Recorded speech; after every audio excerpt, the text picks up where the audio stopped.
Okay, so welcome everybody to the Murray Amateur Radio Club. We are going to be talking about the SOG, the Standard Operating Guidelines, and I thought about originally just discussing Salt Lake County's SOG, but instead of just talking about Salt Lake County's, I'm thinking, why don't we have our own? And so we are going to discuss this. As a matter of fact, I'm getting ahead of myself here. There's the agenda. So let's start off. So Salt Lake County ARES created a standard operating guideline document which detailed grid down events, the procedures of what we do, what ARES members do when a grid down event happens. This document, the MARC SOG, uses this document as the foundation. Yes? Can you briefly explain what Salt Lake County ARES is? Okay, thank you. Very briefly. Sure. Briefer than that. Salt Lake County ARES, first of all, ARES stands for Amateur Radio Emergency Services, and it is an arm of the ARRL, and it is the emergency services arm of the ARRL. Which anytime there is any type of grid down event, ergo earthquakes, hurricanes, tornadoes, whatever that takes down communications, many places around the world will turn to the ham radio operators, and in particular ARES, to provide emergency communications. So Salt Lake County we have our own ARES organization. I'm one of the assistant emergency coordinators for Salt Lake County, and we have developed this standard operating guideline document because we've needed it for a long time. The question was always asked, and I get this all the time, so a grid down event happens, what do I do? What is the procedure? Okay, so this is what this operating guideline document takes care of. And as a matter of fact, it says right here, the purpose of the SOG is to identify what needs to happen and how to do it. So members of MARC are encouraged to read the SOG so that it becomes a part of you. It becomes a compass for when the unthinkable happens. You know, we don't want the 7.5 earthquake to hit, but it will. And having gone through 2 earthquakes of that magnitude, it is a game-changing event. And life as we know it in Salt Lake County will be different from then on. You know the new normal when 9/11 happened? There's going to be a new normal when the big earthquake happens. So that's all I'll talk about there. So what's the primary goal? Well, being prepared. Seems to me that's a motto from somebody else, right? That's a motto of where? What organization? The Boy Scouts, right? Be prepared. In the SOG, there's a number of sections that it's divided up into. First of all, we have the mission statement. We have the code of conduct. We identify who we are. We have deployment levels. We have a planned deployment section. And then it talks about when the worst happens, what do you do? Okay? And what if things go wrong? Because things will go wrong. That's an underlying law. You know, Murphy is especially alive and well during disasters. Okay? And the last part is the served agencies. So let's talk about our mission statement.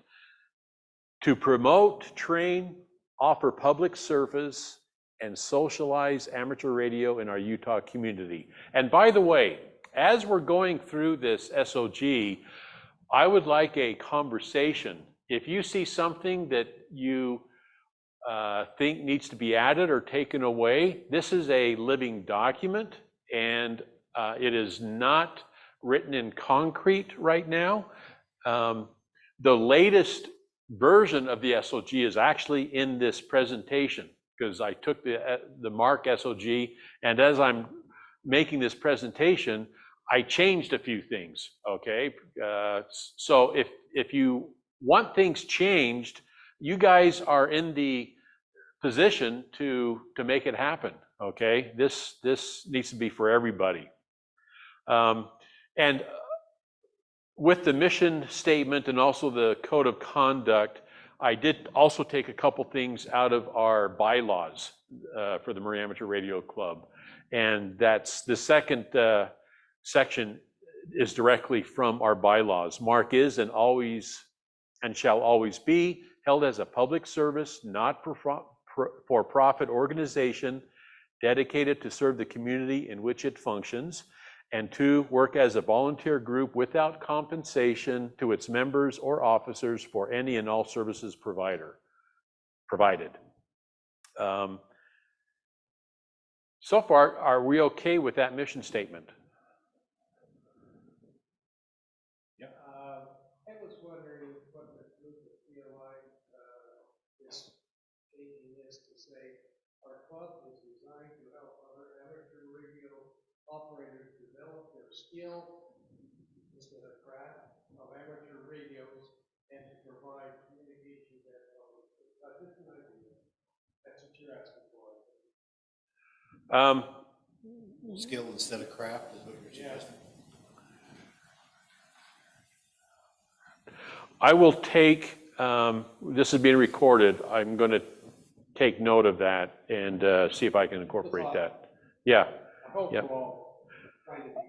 A lot of times, if what is being said is another way of saying what's already there, I'm probably not going to change it. But if there's a new idea or concept or a change of what's there, you know, then it gets changed.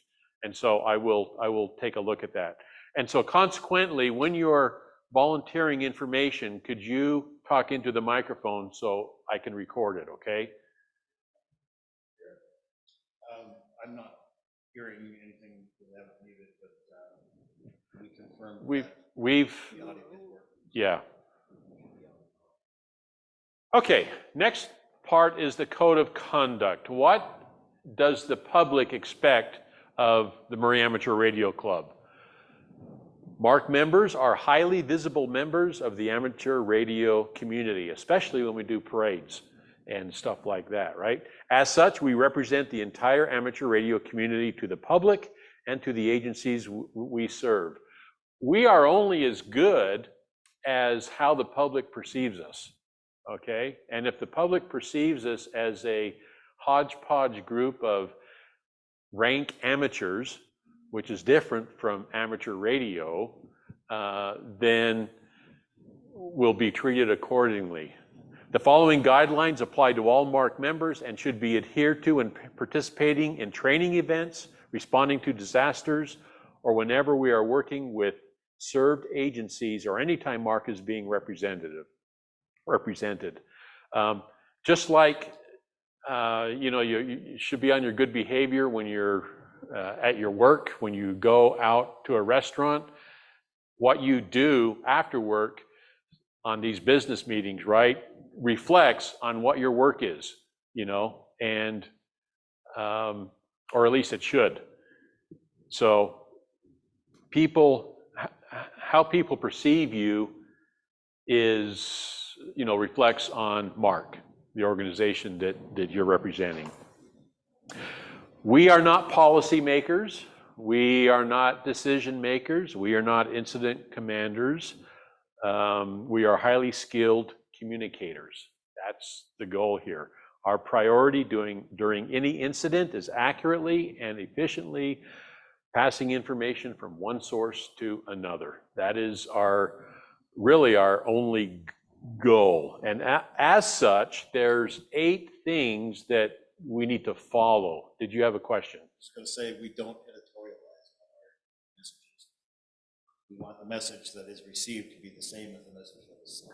Exactly. Everybody remembers, I was going to say, when you were in elementary school, you were sitting around in a chair. But more recently, remember back a few years ago when we all sat around to demonstrate the fact that even after a single generation of message transferring, the message changes, you know? And then when you have 15 people that the message is going through, the original message is nothing to what the receiver received, you know? So our goal is to be a tape recorder, essentially. So there are 8 things. First one, people representing MARC will be dressed appropriately if time permits. We don't like to represent ourselves, especially like when we're doing parades and stuff. We want to look, this is why we wear the vests. We all look the same. We have the radios and, you know, dress appropriately. Pretty common sense type of stuff. MARC members will not act as agents of the agencies we serve. The agency we serve is the Murray Fire Department. We are not agents of the Murray Fire Department. We are not firefighters. We do not work for the Murray City. We are volunteers and have no authority to act on behalf of an agency without a specific delegation of authority from the agency, okay? And instead of putting Murray Fire, we could actually be involved with other places if we're called for Utah County. If NOGI says, hey, Dan, can your club help us out? It applies to when we're in Utah County doing stuff, right? So no MARC member is authorized to use the name of an agency without prior written permission from that agency. We're not to use logos or identifying marks of served agency without prior written approval, as in you have a magnetic Murray Fire that you put on your car. That's a no-no because we are not Murray employees. Yes? When we were first starting the club, when we were trying to come up with a logo to use on the website, our initial grasp at that had the Murray stacks as incorporated as part of the logo. Not only that, but the orange and the M. It did, yeah. Yeah. And we realized that was a no-no because we're not part of Murray City. We don't belong to Murray City. We're not controlled by Murray City. Yep. So we did away with that very quickly before that actually got used. After I spent 12 hours working on the logo. But hey, it needed to be done. Yep, okay. Hence our logo on there. That's right. And I think we have a much better logo. So, okay.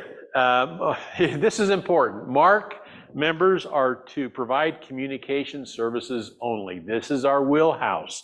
Radio operators on duty are not expected to serve any other function. Okay, operators may perform other duties if they do not detract from the primary mission and are agreeable to the operator who's doing the task. This does not mean the operator should refuse to perform other duties as requested by the served agency. If the operator can perform the task, the operator should perform the task as requested, so long as it does not detract from the primary mission of providing communications and passing those messages. There's our line in the sand. It must not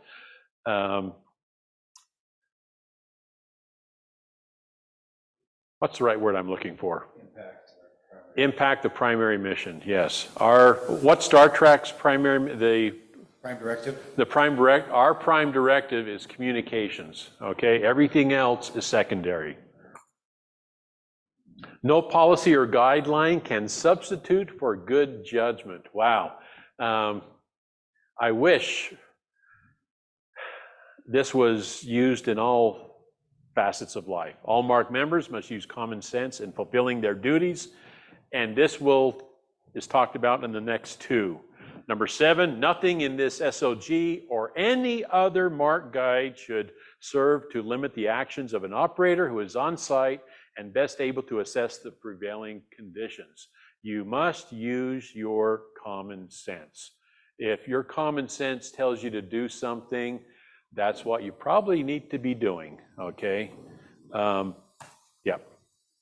And Final, yes, you had a question. I was gonna say, and like, if you come up to a scene, you get out, and you get ready to start checking in, stuff like that, and there's a police officer trying to land a helicopter on the roadway, it's all closed off, and you run up there and you tell him, no, flag him off, because there's debris flop all around the area, the hurricane that we had.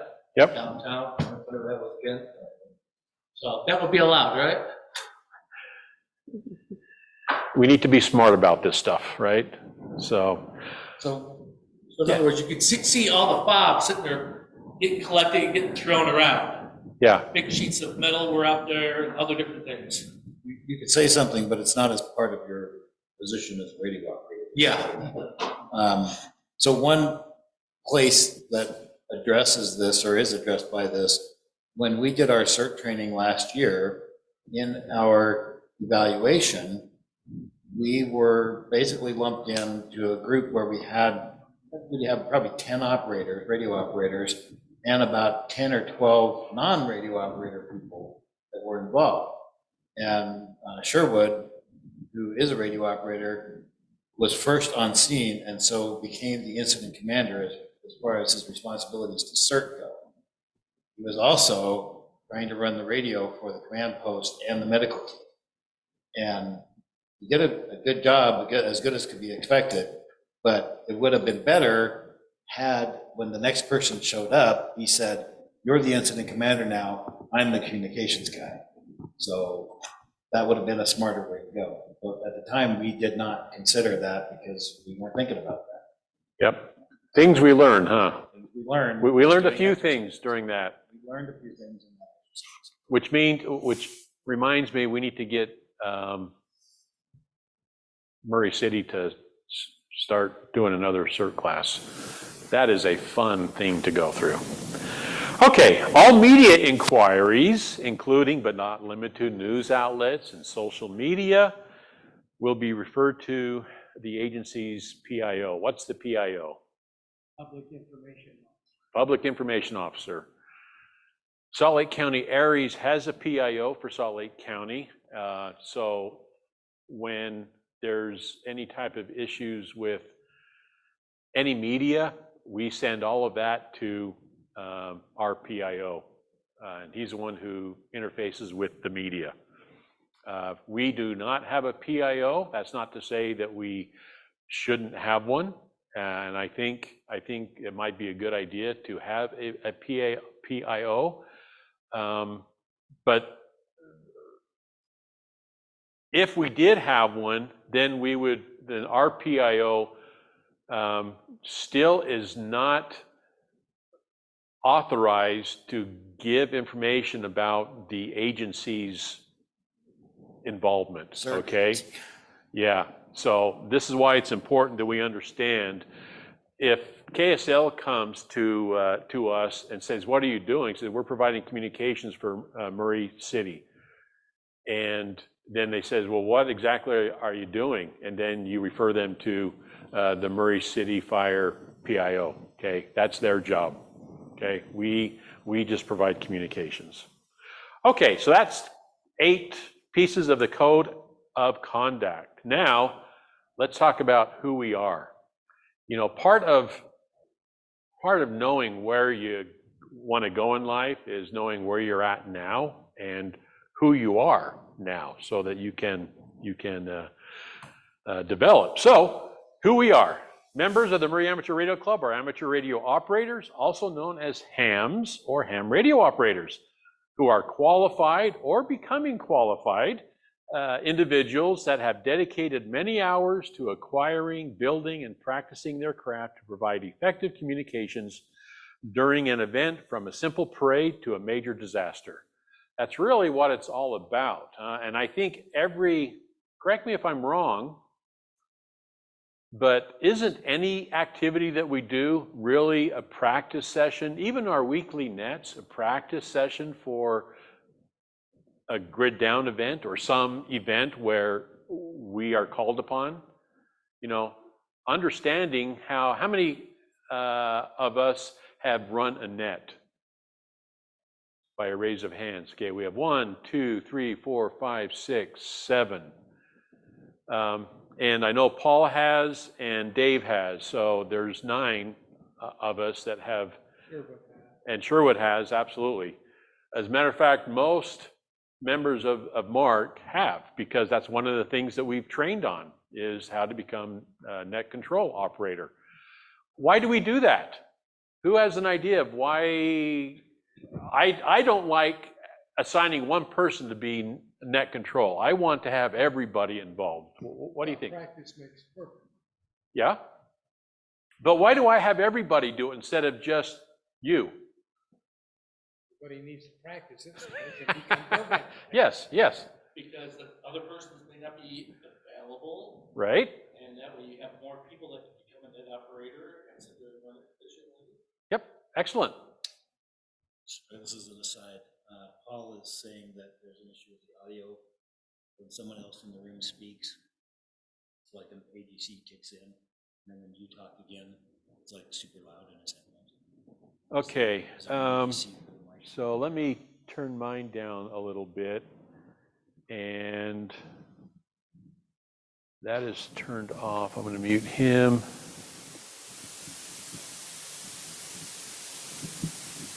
Okay, so let's see how that works out. Okay. Are you mic'd separately? Yeah, I'm here. So I've turned myself down. Testing 1 2 test 1 2. Okay. All right. Paul, give me a thumbs up or something. You know, Paul, how do I sound? Am I still booming?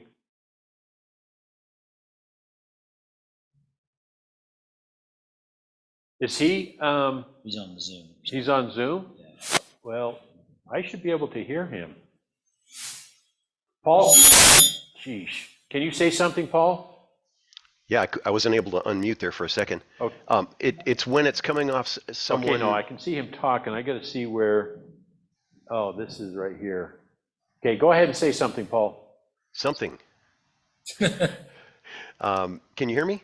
Yes, we can. Okay, it's we can barely hear the other people in the room, but when they speak, it's almost like Zoom is turning them up really, really loud, and then when you come back, it's like deafening. Okay. Mike, can you give me a test 1 2 3? Testing 1 2 3. Testing 1 2 3. How we doing, Paul? I can hear that pretty well. Okay, Jeff. Hi, Paul. This is Jeff. Okay, that sounds pretty good. And Dan, you were not blasting when they got done, so I think you got it. Are we good? So maybe your adjustment helped it. Yeah. Your adjustment must have fixed it. Yeah, okay, great. So let me turn Paul down. Okay, And end of the edit point. what did he say? And the edit point? End of the edit point. Okay. Let's see. Okay, we can go to the next one here. The main body of the leadership of MARC provides guidance and training opportunities to each valued member of the club. This leadership body becomes the resource should our serving agency need assistance. So that's the first. Members that are not valued. Say again? What do we do for the members who are not valued? Well, you need to step up your game, Jeff. Yes. Okay, MARC holds weekly on-the-air nets on the organization's ham radio repeater, and I need to rephrase that because it's not our repeater. It's the repeater that we're using. We're going to switch to our repeater. Yeah, that's in the next. First of the year, right? Yeah. But anyway, we talk about operating on the 14716. In-person meetings are held on the first 3 Thursdays of each month here from 6:30 to 8 o'clock. And then the last one starting January 2024, MARC will be holding our weekly nets on our own repeater, the 220 repeater. So this is why Sam is here with radios in case somebody needs to borrow a radio. If you do borrow a radio, it is understood that this is a borrow and not a gift because all these radios belong to Murray City, okay? They're not ours. And if you need to buy a radio, probably the least expensive radio that I would suggest would be a TYT 350. An excellent radio.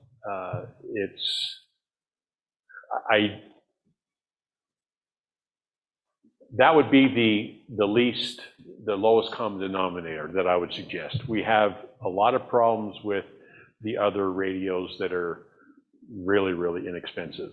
But if you can get a TYT, you know, there's a Christmas present, you know, and it's not a whole lot of money.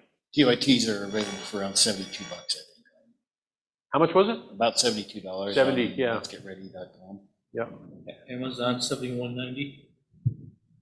There you go. Shop around, because some people will have you pay shipping, some people won't. So shop around, get the best deal. But that's a tri-band radio, and we've had nothing but good luck with them.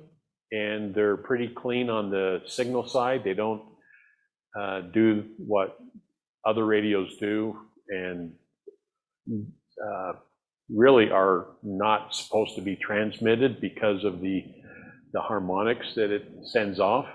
And so anyway, here's one of the main reasons why I kind of push this is you never know where you're going to be, and it may be, I forgot what the harmonic of the 2 meter that actually was involved in like air communications or something, that pilots or something was hearing a Baofeng transmission, and that is because there is no QA on these Baofengs, you know. So it is very important that we use the right radios, and because we don't want to cause problems for somebody else. It's kind of illegal as well, right? So anyway, so now here's this next section is taken right from the Salt Lake County ARES deployment levels. We have not discussed that, and I'm only going to briefly discuss this just to kind of whet our appetite as to, do we want to set something like this up? I think it would be a good idea, but it is not something that needs to be in our wheelhouse. So let's talk about it.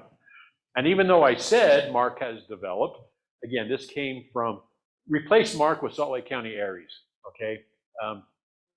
So MARC maybe will be developing a set of deployment guidelines for each member of the club. The deployment guidelines include various levels of readiness, including the gear that is identified as required for each readiness level. And here are there's 3 readiness levels. Level 1 is kind of like this right here. This is my level 1 readiness bag. It has a HT, it has a manual, it has a spare battery, there's pen and pencil in there, a copy of my FCC, and the official MARC badge, right? And at a bare minimum, I'm ready to go play radio comms. I just grab this and go. So I have a radio dedicated for that, okay? And incidentally, people on Zoom can't see this, but one of the things that I don't know what kind of reception I'm going to get. So I'm using, does this look familiar? You members who have created this J-pole. This is a dual band J-pole with a 15-foot RG174 coax with a BNC connector, and I take it up 10 feet, and all of a sudden my radio that by default will have a dual band radio on there. Well, I made it into something a lot more resonant, and because of the high, my effective radiated power is a lot more than 5 watts, okay? Because height and gain of an antenna affect your effective radiated power, yes. That's a dual band. This is a dual band. 2 meter, 70 centimeter, right? Yep. Yep. You have an extra antenna for the 220. Well, I only have a dual band in here. So this is my go-to when now I do have a aluminum J-pole like this that I will take if I need to go and deploy. So I have that, but it's not in my little dual band go-to. When I'm out involved with most other organizations, they don't do 220. It's on one of the local repeaters here in Salt Lake County. And so that's really what that was made for. Okay, so that's level 1. Everybody should have at least that, right? And that's something that we can piece together very easily. Level 2, there's the roll-up J-pole, RG8X. Maybe you want a 50-watt mobile radio with that. Anderson power poles, power supply, etc. So this allows you, the higher the levels, the more abilities that you will have to work at an agency, and the longer time frame you'll be able to use. So that's level 2. Level 3, now we're going to get into digital comms, so a laptop with WinLink or some iteration, could be a Pi, FL Digi, the forms, a large pad, lots of paper, 3-ring binder, solar panel, something to charge up your batteries.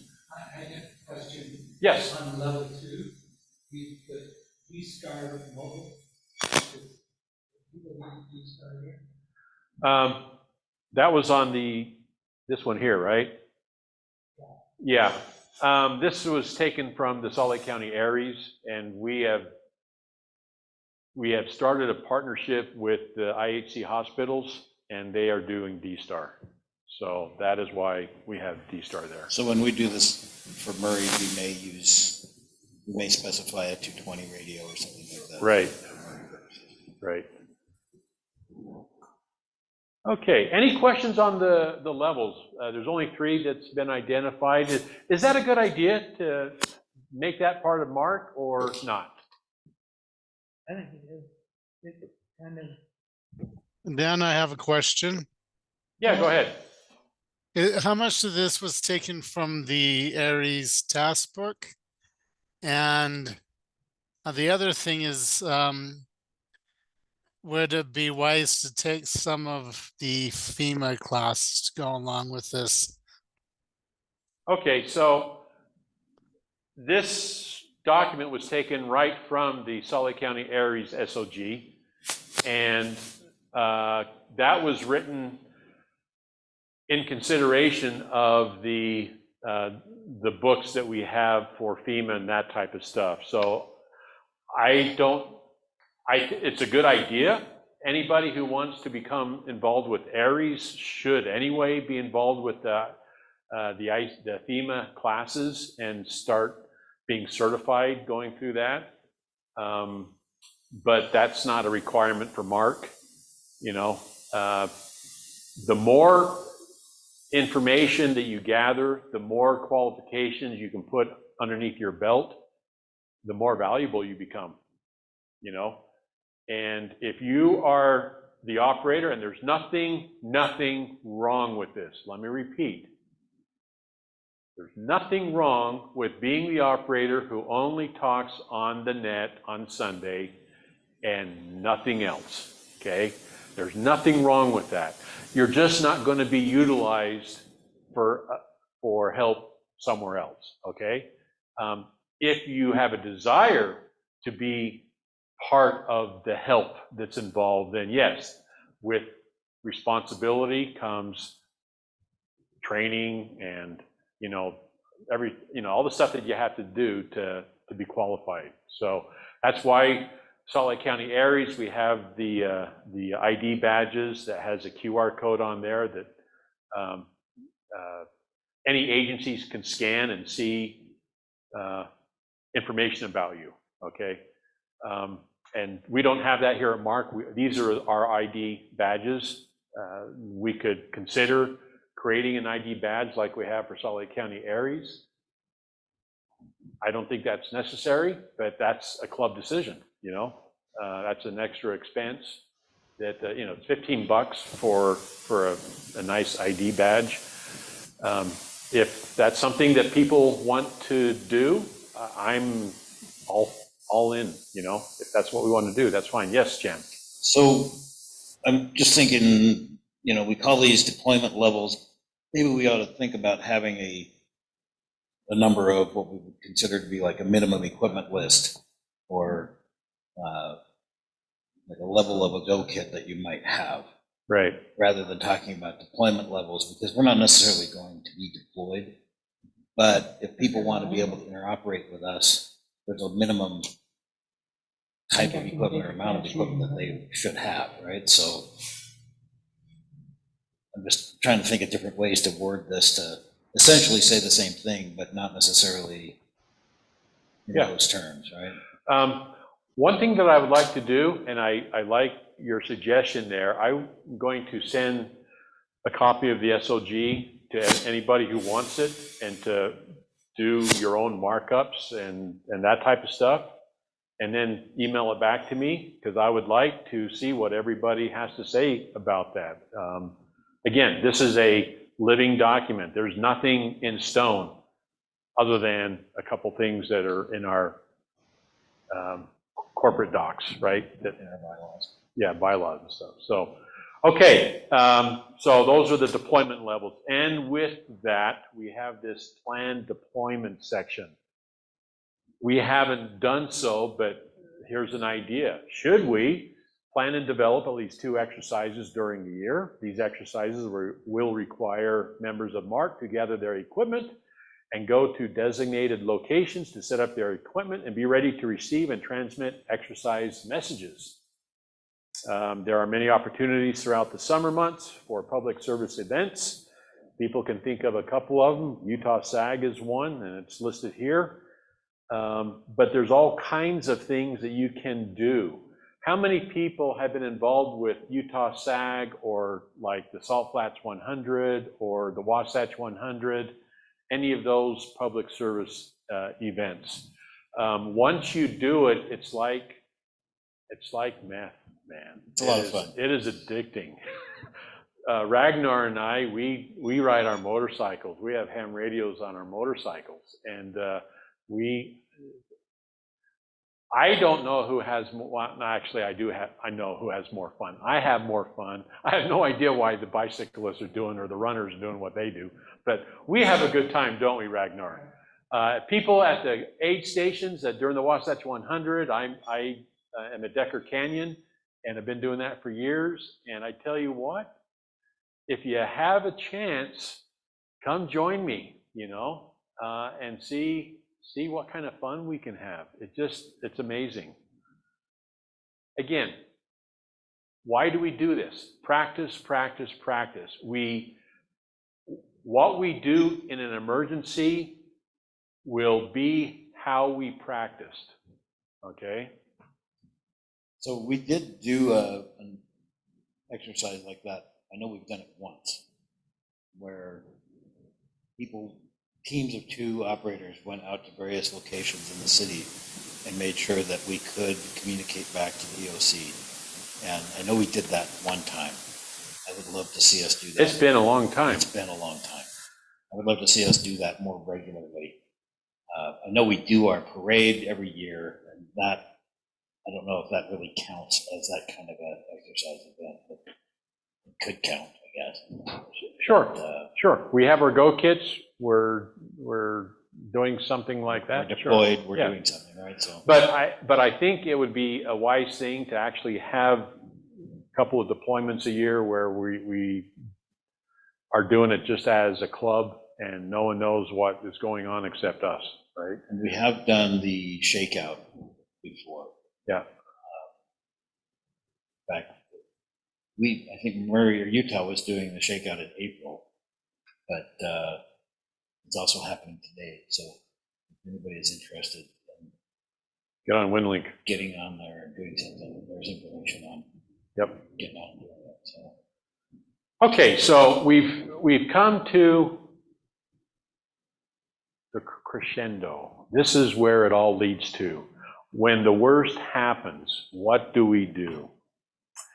Should you become aware of or be part of any event that might cause you to become in danger, the first thing to do is to secure yourself, your family, people in your home, evaluate your home.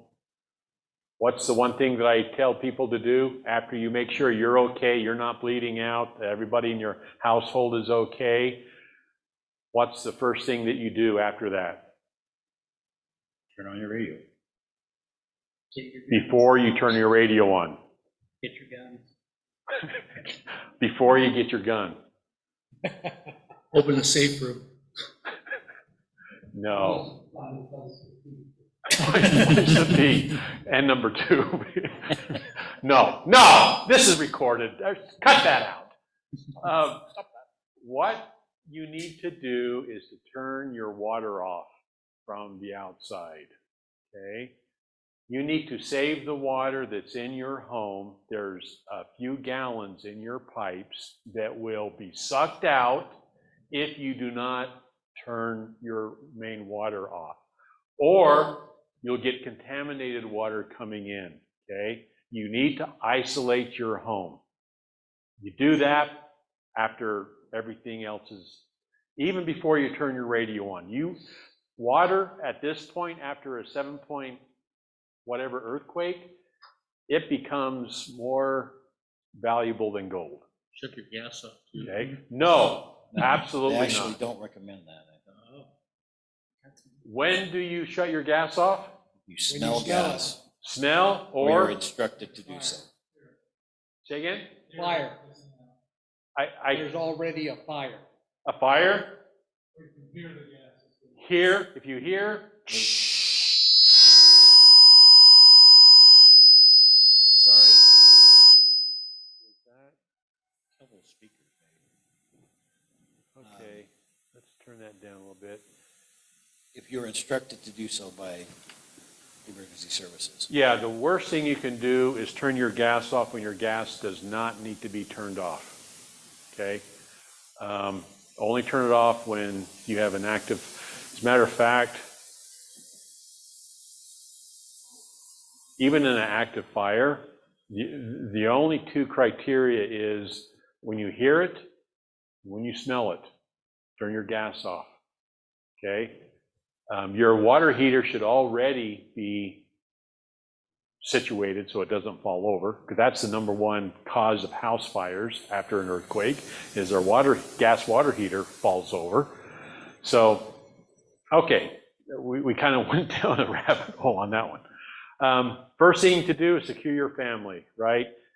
Since most forms of communication might be down, you must not rely on calling 911 because it probably is not going to work out for you. Therefore, you may have to put your own medical training into play, okay?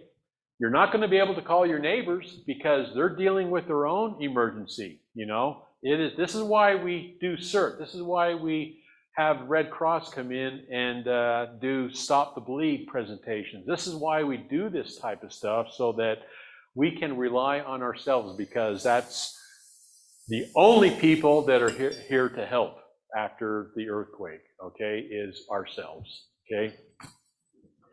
For this reason, it is important that you take measures now to learn basic first aid, including Stop the Bleed and CPR training. Participating in CERT is also another good thing to do. Become involved with TERT, Timpanogos Emergency Response Team. We have medical training that happens all the time, even off Season. off season. Yes, sir. So Millcrook's having a class, CERT class. Cottonwood's starting a CERT class next month. West Jordan is starting a CERT class next month. They're all over the valley, so CERT's communications is really kind of part of the CERT family, and FEMA right now is looking at redoing the CERT program, because the CERT program was started about 1985, and it really hasn't changed a lot. There's been a few new things added to it, but there's a new acronym that they are trying to, they haven't released it yet, and they haven't said they're going to follow it, but there's a new acronym out that covers the 5 basic core principles that used to be involved, that CERT used to be involved.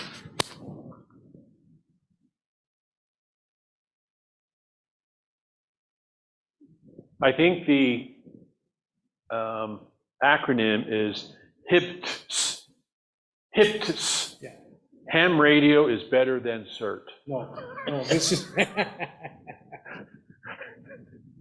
Okay. I should bring that next time. Dan, quick comment. Yes, go ahead. The IMC, St. Mark's and University Hospitals, all to teach Stop the Bleed classes. And if, there's this looking for that one, they're either low cost or free. But they do offer those classes.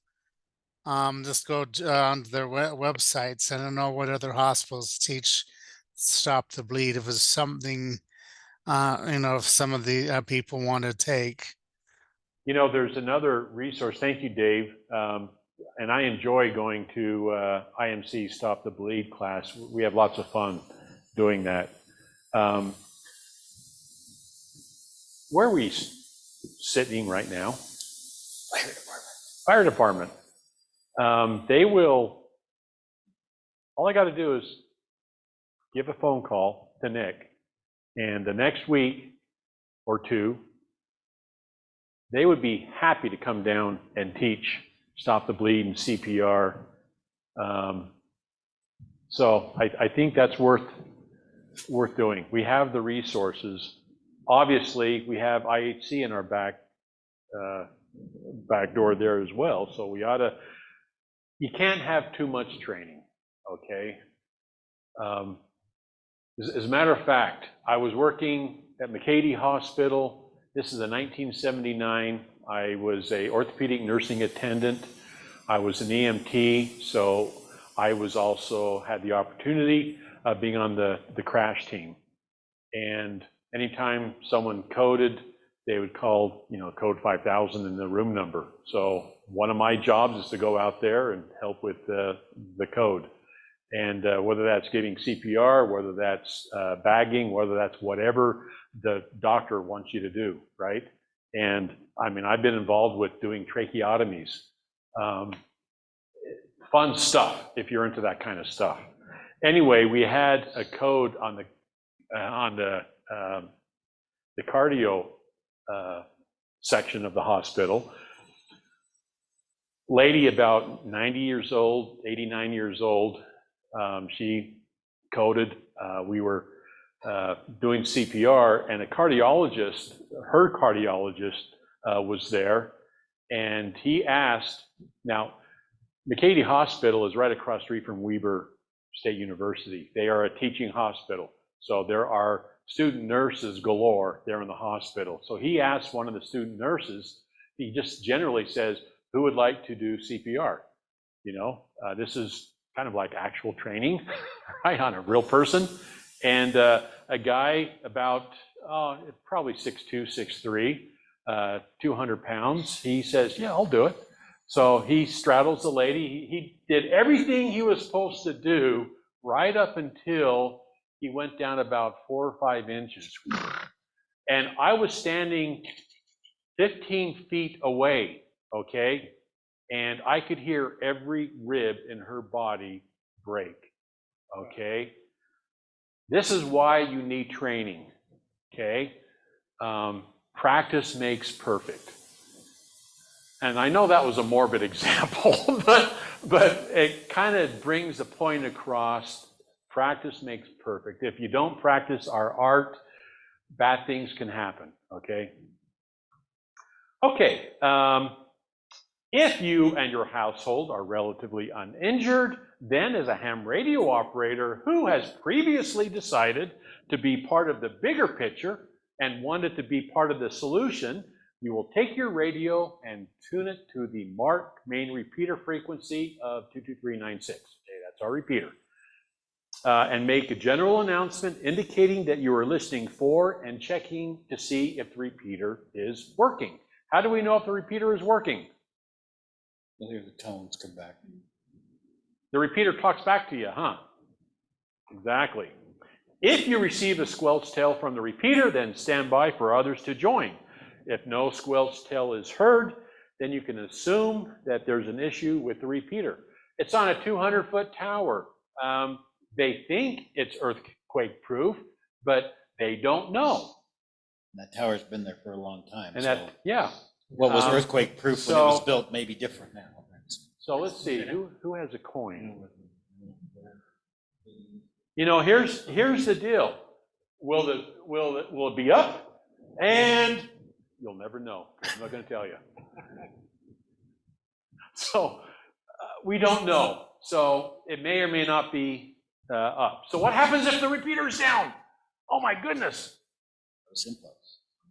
Try the secondary repeater frequency, and I think I'm going to change that. I don't even want to go to the 14716 because that is Crossroads repeater, And they may be using it. that's going to be used. So we're going to go to our simplex 223440. Okay, we know that no one's using that repeater because it's not a repeater; it's a simplex channel, right?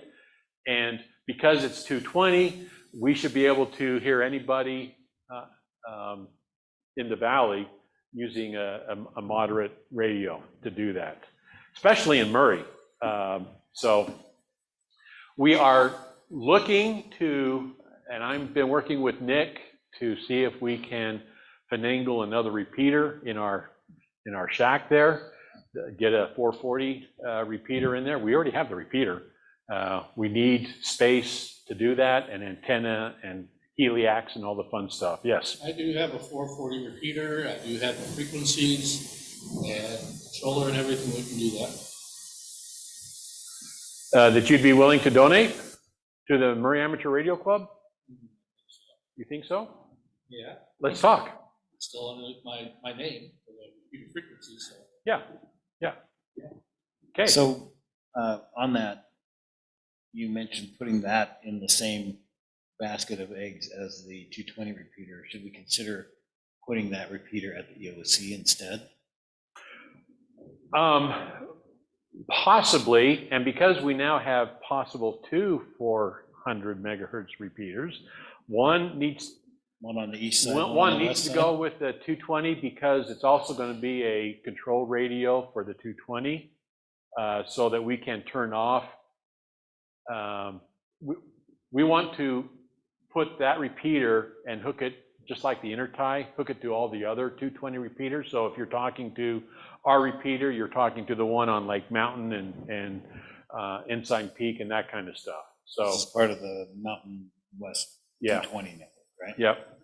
And so we are looking to get that done. But again, it's not our repeater, it's not our ham shack, it's not our antenna, it's not our antenna tower. So we have to go through legal and all the fun stuff that you deal with when you're dealing with city government, right? And so it might be easier to put a repeater up in another location. And I was just passing our building where the police station is. That's a pretty good antenna tower they have there. That would be a great place for a 70 centimeter repeater, you know?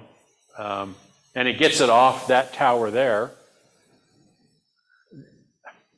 We want something that is owned by Murray City. I don't like using like this repeater, this tower out here, because we would have to, Murray City would have to buy rent because it's the cell phone companies. Yeah. Plus it's not very big anyway.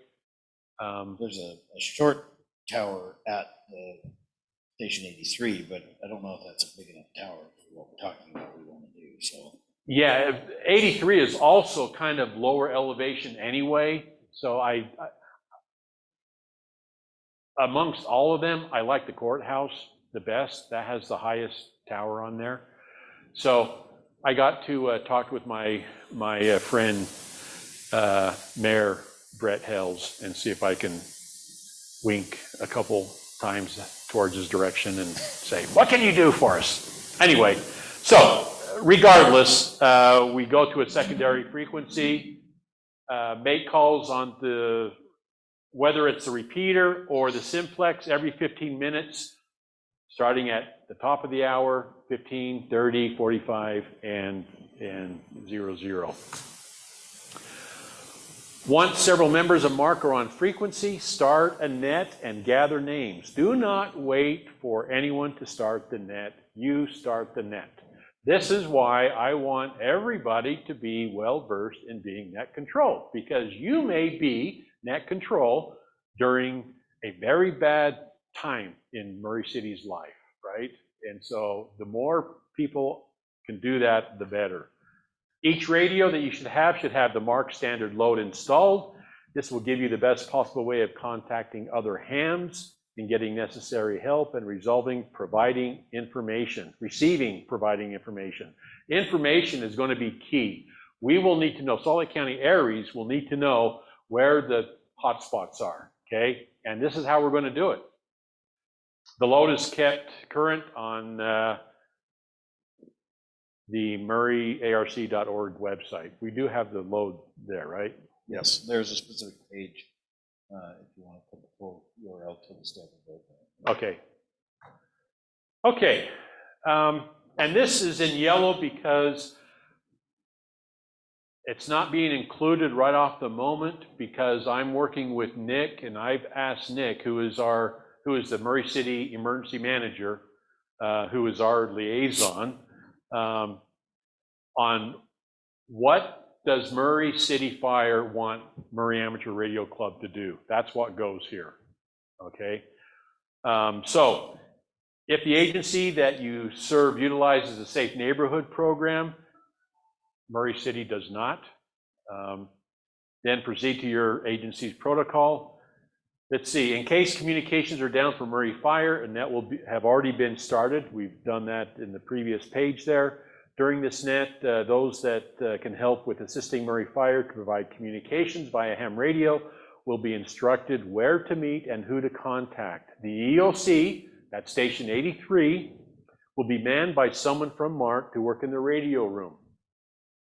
This person will be the person who will be receiving communications from each MARC operator following the fire trucks, or however Murray wants us to work that out. Nick is on vacation, and when he comes back, we're having another meeting, face-to-face, that will talk about exactly what Murray expects of MARC. The person at the EOC will be responsible for delivering each message from the dispatched fire trucks, or however that looks like, to the Murray Fire personnel at the EOC. And that's where the mayor is going to be. That's where the chief of police, that's where all of the heads of state, as it were, will be. That is the command center. And so it will be critical that the person who is working the EOC can work it efficiently. Now, one thing that I have just ordered, Nick actually ordered it, stuff to make headsets for the two radios that are there. The last time I was doing an event and I was at the EOC, we had 4 people there on radios, and you could not hear yourself think. Okay, so I'm installing headphone jacks for our radios. The public service bands already have headphone jacks, but I want headphone jacks, and so I'm making it and putting it together.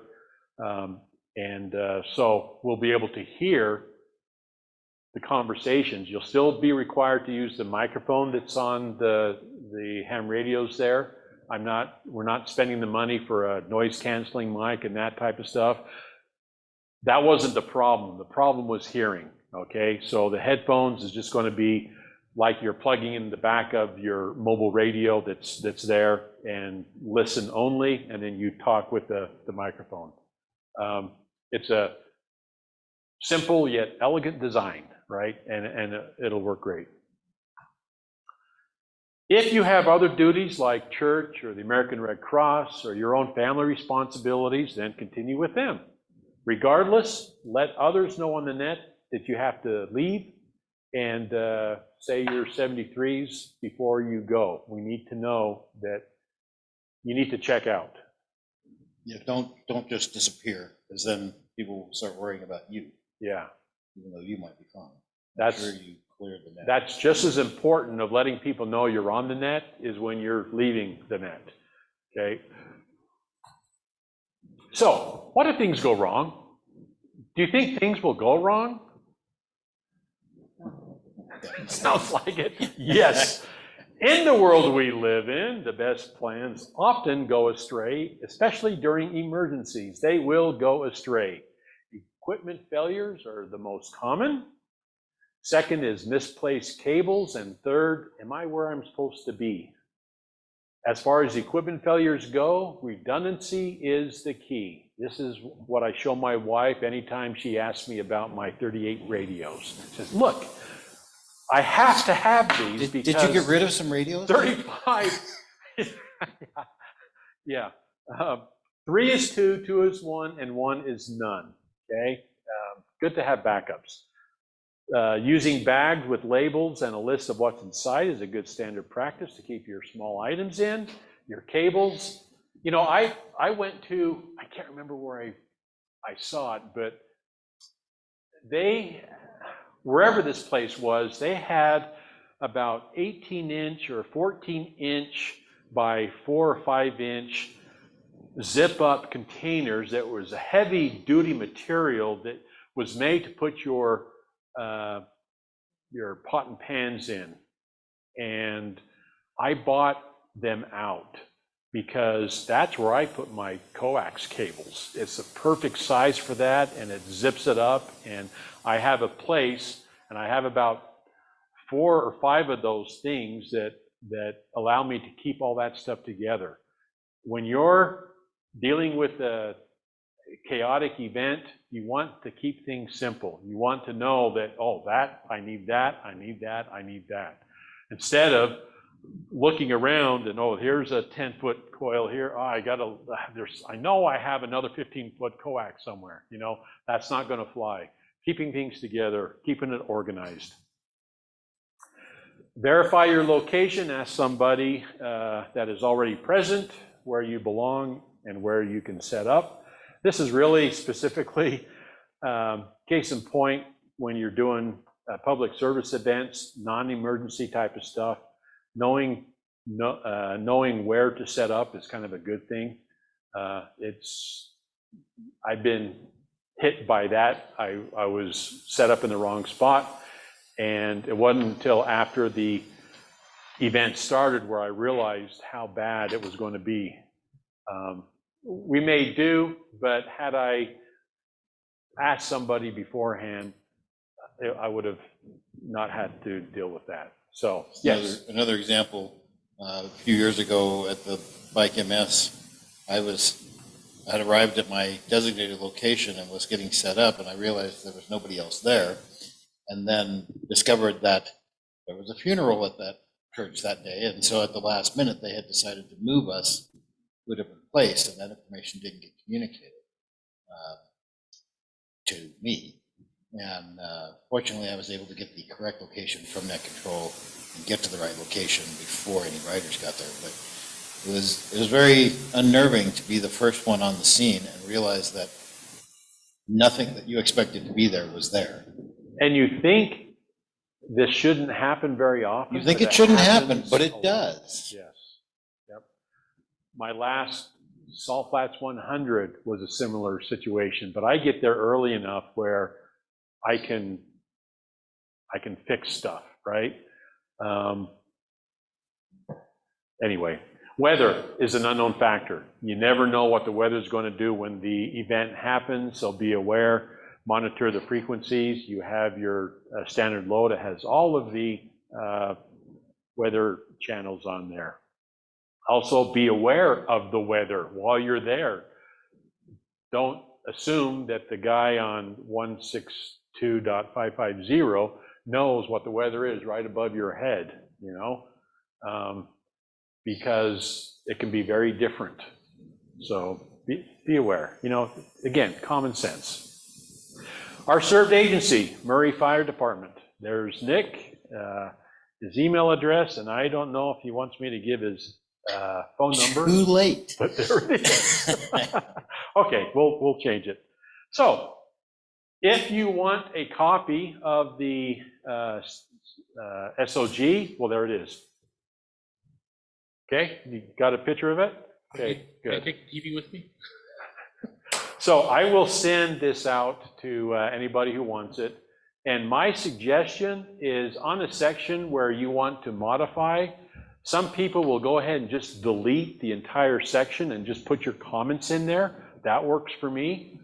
Some people will go ahead and just highlight the stuff that they want to talk about and then put text in, however you want to do it. There's not a bad way to do it. You have this in a Word document, is that how Yeah, you have it? yeah, it'll be in a Word doc.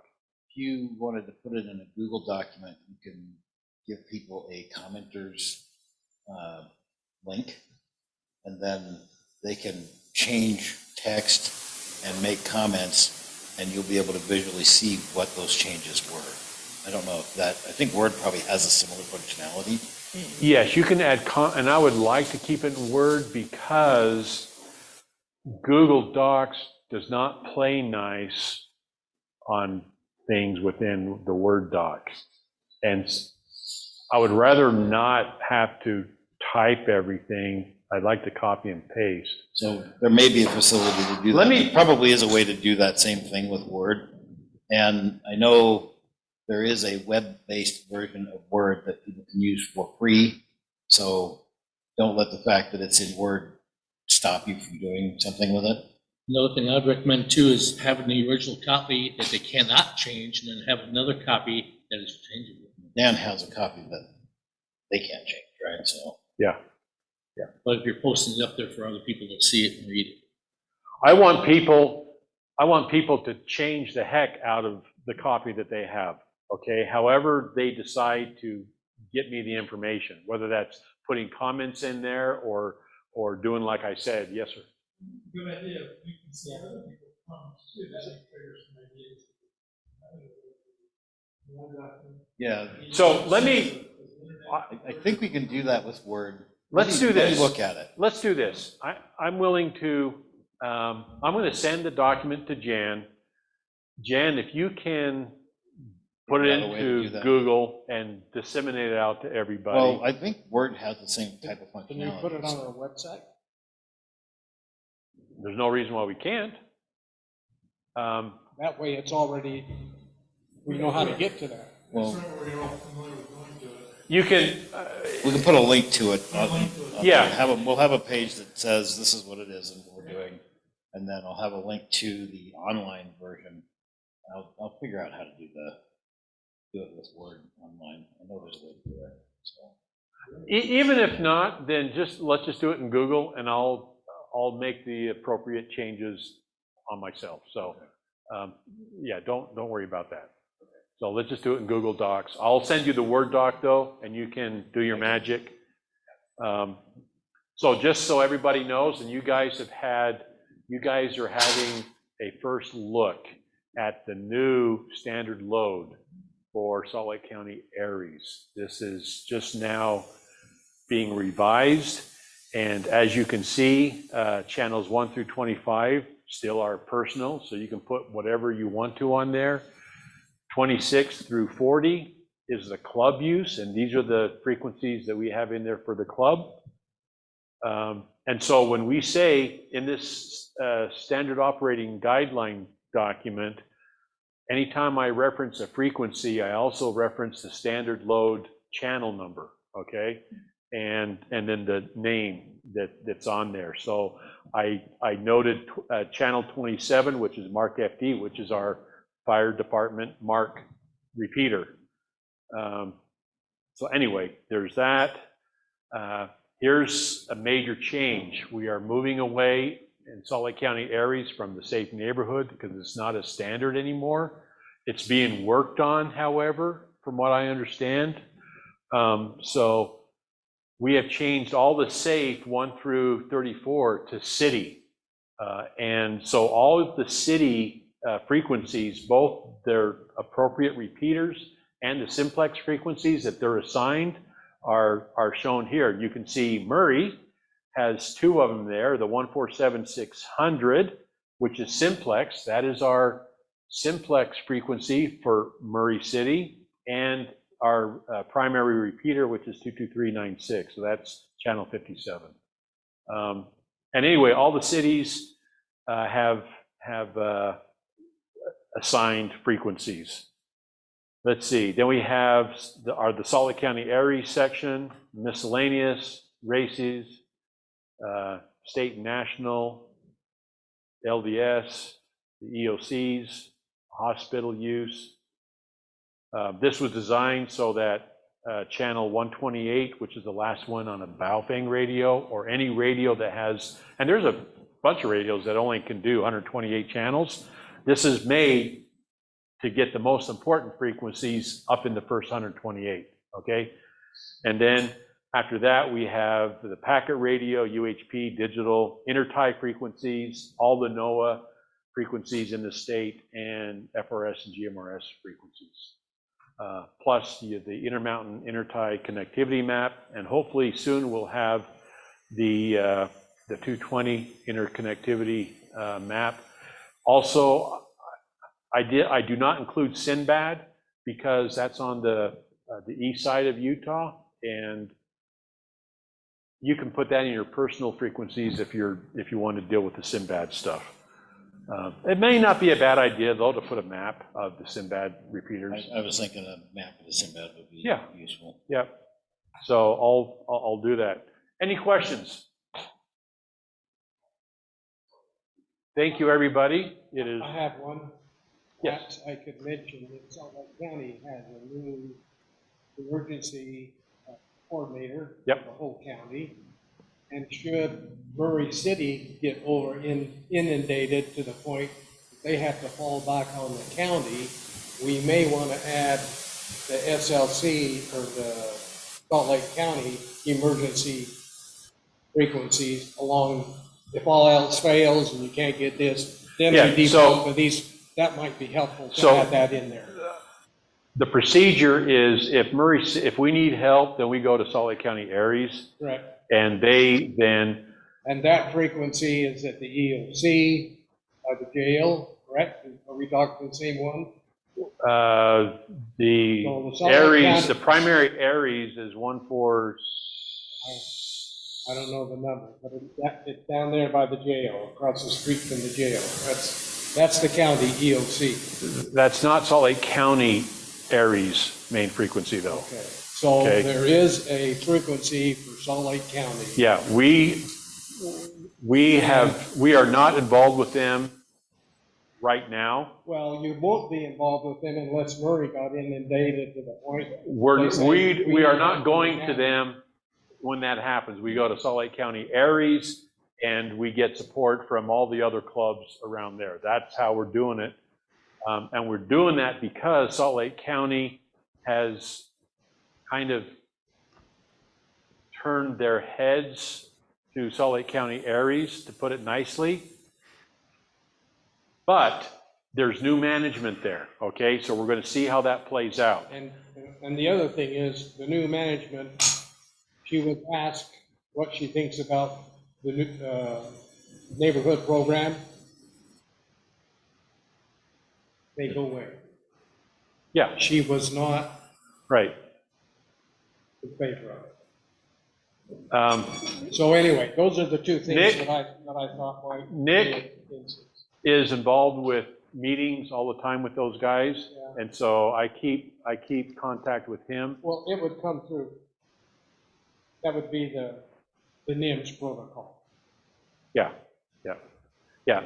For right now, we are not, because they're not supporting us. They haven't supported us, and so we're not relying on them. Right. Okay, that's why all of our support is coming from Salt Lake County Aries. Okay, and so the Aries group will then assign. We're in a better position to know what's going on in each of the cities, and Salt Lake County is going to Listen to be. all of them. Say again? You can, if you can change your channel quick enough, you can listen to all of them. Yeah, yeah. So, okay. Dan, Yes, sir. I know this is a slight tangent, but could you explain how the partnership with IHC will work? And regarding D-Star specifically, are they using any features that will fail if the internet is out? Okay, so great question. We have just started our relationship with Intermountain, and we are trying to get what that relationship looks like. We already know that we want to do something similar to, oh, what was the name of it? They had a large hospital deployment in California that we're kind of patterning our relationship with IHC after. And I need to get the exact specifics with that. But right now, it is just at the very beginning stages. We want to know how to support each other. And I wish I had more than that. Was it Again, this Kaiser? is brand new. I'm sorry? Was it Kaiser in California? Yeah. Yep. So they had an excellent deployment affecting multiple hospitals, but there's a lot that needs to happen because the hospitals will not allow anybody in without being vetted and credentialed and that kind of stuff. So again, we are just now starting those talks. Okay, Paul? Okay, yeah, I understand. Do you have any idea what role they're, I mean, I know they had D-Star installed when they had the repeaters on Intermountain before. Are they using some of the functionality that comes with the internet, or just using it to run half channels, so to speak? Yeah, I wish I knew.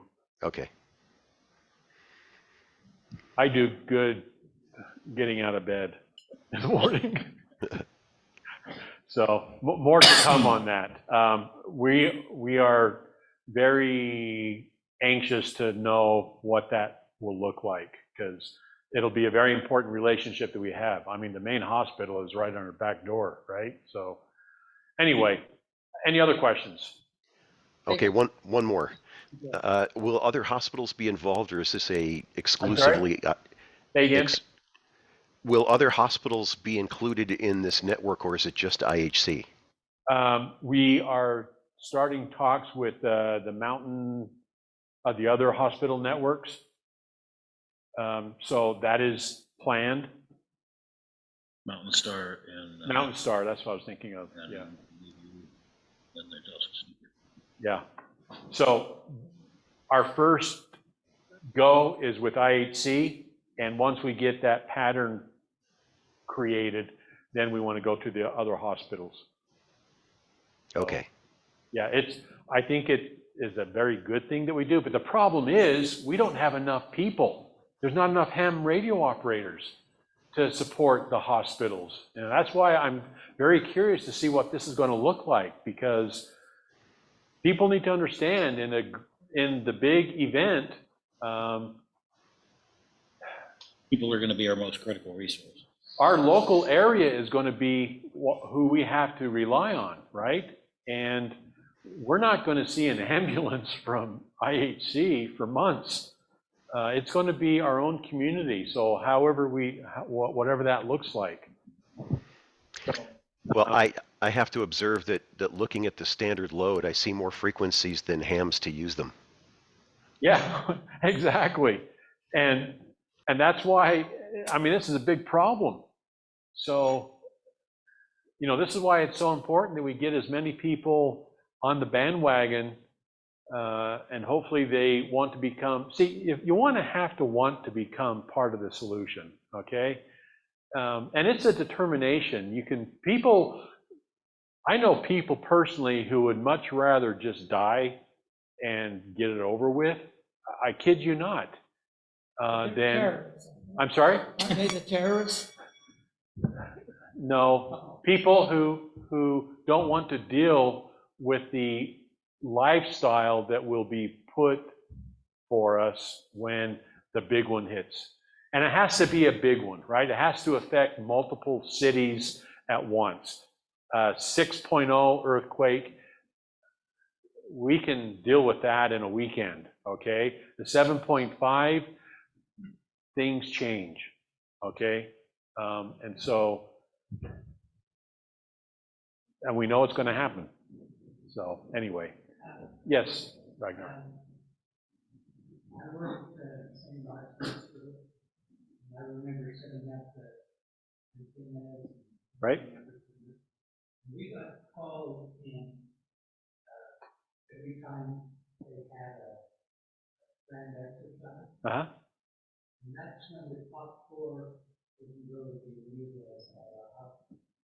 Anyway, normal employment, the 6 of us hands on multiple floors and locations, except 6 or 7. Okay. That was normal employment. If the hospital had an exercise, well, they said they would need 50% more than that. In other words, they probably need 9 hands radio operators in the hospital. And that's one hospital. That's one hospital. Yeah. And that's It's- just. When I went through the Kaiser hospital event in California, they have a number of YouTube videos on that. Excellent, excellent, excellent. But they had a lot of support that we don't have here. And this is why I was one of the AECs that asked, do we really want to do that? Because we don't have enough to support ARES, let alone hospitals. So anyway, we'll see what that looks like. Guys, thank you very much. And we can go ahead and stop the, unless other people have any questions. All right, I'm going Okay. to stop the recording.